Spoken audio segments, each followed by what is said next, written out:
Chapter 1. The Beginning. It was a cold, foggy evening when Jonathan received the news. His great-aunt Edna had passed away, leaving him her only possession of worth, an old, decrepit church in the middle of nowhere.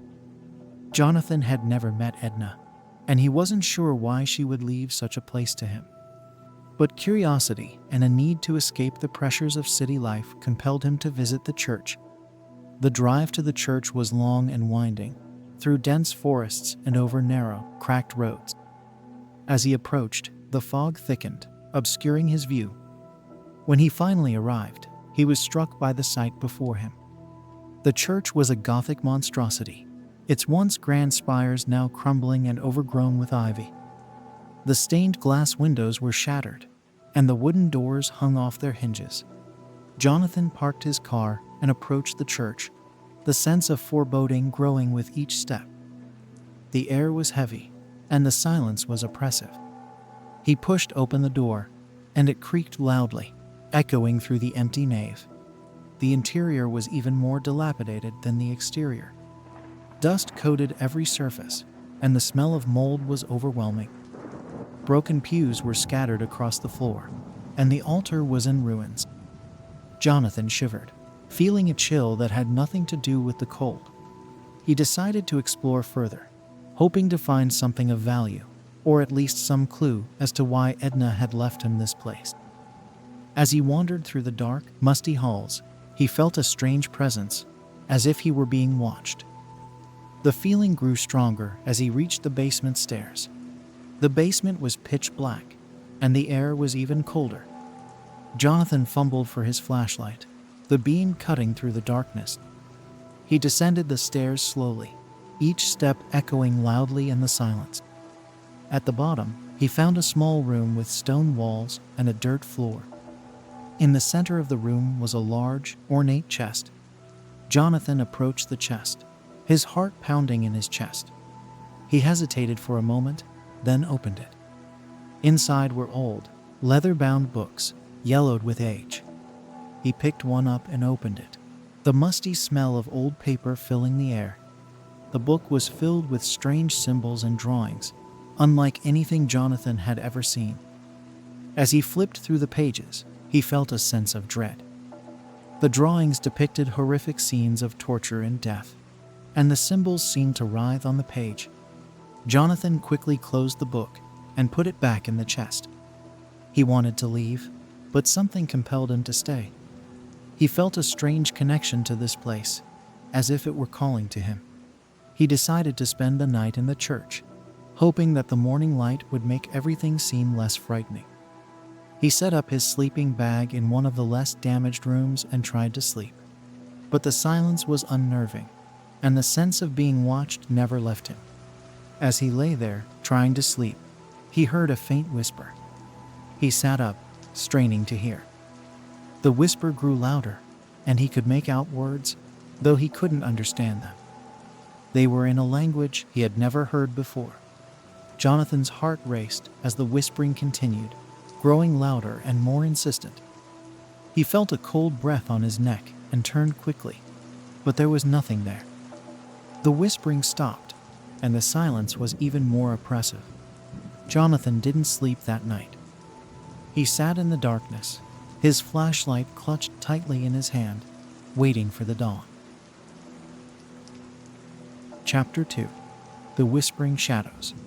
The first light of dawn filtered through the broken windows, casting eerie shadows on the walls. Jonathan packed up his things, determined to leave the church and never return. But as he stepped outside, he was met with a thick wall of fog, so dense he could barely see a few feet ahead. He decided to wait until the fog lifted before attempting to drive back. He sat on the steps of the church, trying to shake off the feeling of unease. As he waited, he noticed something strange. The fog seemed to move unnaturally, swirling around the church as if it had a mind of its own. Jonathan watched in horror as shapes began to form in the fog. At first, they were indistinct, but slowly they took on human-like forms. They moved silently, drifting closer to the church. Jonathan's heart pounded in his chest as he realized they were coming for him. He ran back inside, slamming the door shut behind him. The whispering started again, louder and more frantic. Jonathan backed away from the door, his eyes wide with fear. He knew he couldn't stay in the church, but he had nowhere else to go. He decided to return to the basement, hoping to find some clue as to what was happening. The whispering followed him as he descended the stairs, growing louder and more insistent. He reached the bottom and approached the chest, his hand shaking. He opened the chest and took out the books, flipping through the pages desperately. He found a page with a symbol that seemed familiar, though he couldn't remember where he had seen it before. It was a circle with strange markings around the edges and a star in the center. As he stared at the symbol, the whispering grew louder, almost deafening. Jonathan felt a cold hand on his shoulder and turned quickly, but there was no one there. He looked back at the book and saw the symbol glowing faintly. He traced the symbol with his finger, and the whispering stopped abruptly. The silence was overwhelming, and Jonathan felt a sudden sense of dread. He looked up and saw that the shadows in the room had deepened, and the air was even colder. Jonathan realized that he had to get out of the church. He grabbed the book and ran up the stairs, not stopping until he reached the main hall.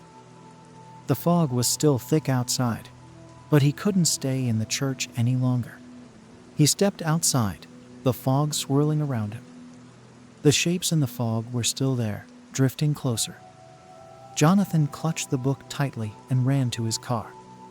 He fumbled with the keys, his hands shaking, and finally managed to unlock the door. He started the car and drove away as fast as he could, the fog closing in around him. As he drove, he glanced in the rearview mirror and saw the church receding into the distance.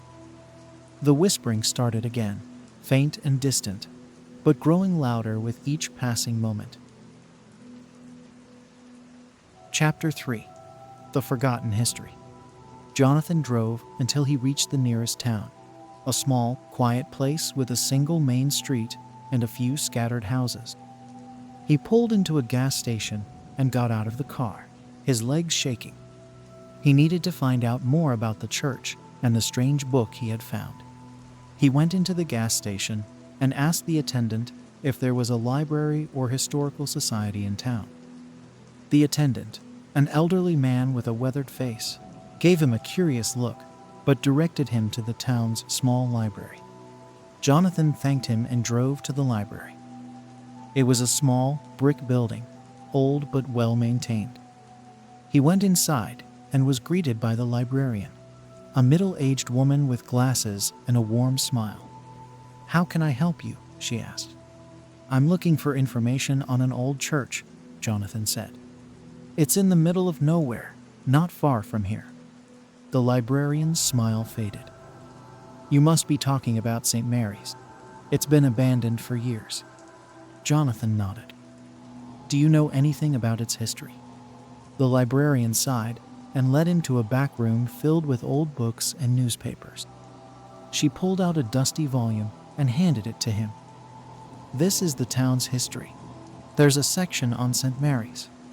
Jonathan sat down and opened the book.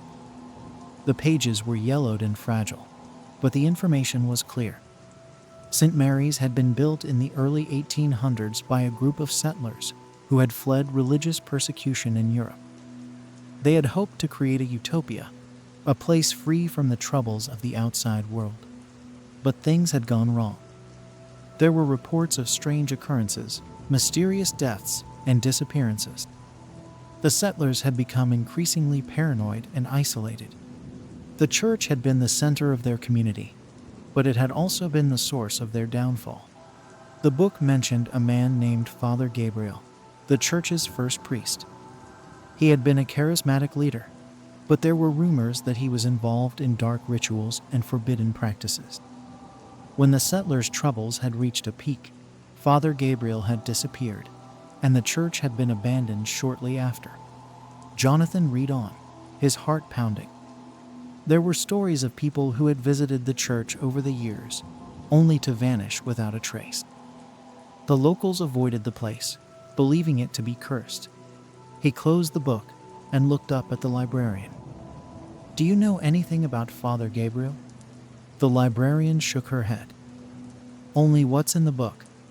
He was a mysterious figure, and most of the records about him have been lost or destroyed." Jonathan thanked her and left the library, his mind racing. He needed to know more about Father Gabriel and the strange book he had found. He decided to stay in town for a few days and do some more research. Chapter 4. The Dark Rituals. Jonathan rented a room at the local inn, a quaint, old-fashioned place with creaky floors and antique furniture. He spent his days at the library, poring over old records and talking to the locals. Most of them were reluctant to speak about the church, but he managed to piece together a few more details. Father Gabriel had been a controversial figure even in his time. He had arrived in the settlement with a group of followers, claiming to have visions from God. But his teachings had been strange, filled with references to ancient, forgotten gods and dark rituals. There were reports of secret ceremonies held in the dead of night, where the settlers would gather in the church and perform bizarre rites. Some believed that Father Gabriel was trying to summon something, an entity from beyond the veil of reality. Jonathan found an old diary in the library, written by one of the settlers. The entries grew increasingly frantic and disjointed, describing strange visions and terrifying encounters. The final entry spoke of a ritual that had gone horribly wrong, and the disappearance of Father Gabriel. As he read, Jonathan felt a growing sense of dread. The symbols in the diary matched those in the book he had found in the church. He realized that Father Gabriel had been practicing some form of dark magic, and the church had become a focal point for malevolent forces. That night, Jonathan had a nightmare. He was back in the church, the whispering all around him. He saw shadows moving in the darkness and felt a cold hand on his shoulder. He turned and saw Father Gabriel, his eyes glowing with an unnatural light. Jonathan woke up in a cold sweat, his heart pounding. He knew he had to go back to the church and confront whatever was there. He couldn't leave it alone, not now that he knew the truth. He packed his things and drove back to the church, the fog thickening as he approached. The building loomed ahead, dark and foreboding. Jonathan took a deep breath and stepped inside. The whispering started immediately, louder and more frantic than before. Jonathan ignored it and made his way to the basement. He opened the chest and took out the book, flipping to the page with the glowing symbol. He traced the symbol with his finger, and the whispering stopped. The silence was deafening, and Jonathan felt a chill run down his spine. He looked around and saw that the shadows had deepened, and the air was even colder. He knew he had to perform the ritual described in the book. It was the only way to break the curse and free the church from its dark past. He gathered the necessary items and began the ritual, his hands shaking. As he chanted the strange words, the air grew colder and the shadows deepened. The whispering returned, louder and more insistent. Jonathan felt a presence behind him and turned to see Father Gabriel, his eyes glowing with an unnatural light. Jonathan continued the ritual, his voice trembling. The presence grew stronger, and he felt a cold hand on his shoulder. He forced himself to keep going, knowing that he was the only one who could end this. Finally, with a final, desperate chant, the ritual was complete. The whispering stopped, and the presence vanished. The air grew warmer, and the shadows receded. Jonathan collapsed to the floor, exhausted. He had done it. The curse was broken, and the church was free. Chapter 5. The Aftermath. Jonathan woke up in the church, the morning light streaming through the broken windows. He felt a sense of peace that he hadn't felt since he first arrived. The air was warm, and the shadows were gone. He gathered his things and left the church, feeling a sense of closure.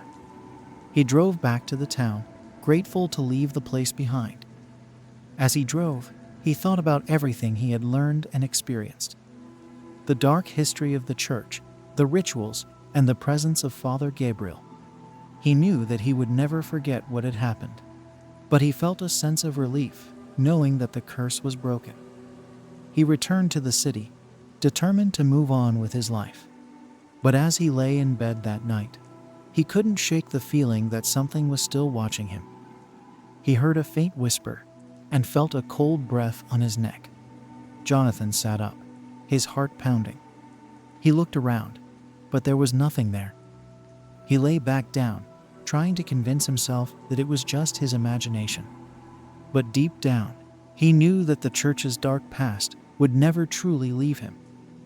The presence of Father Gabriel, the whispering shadows, and the dark rituals had left a mark on his soul. And he knew that no matter where he went, the church would always be a part of him.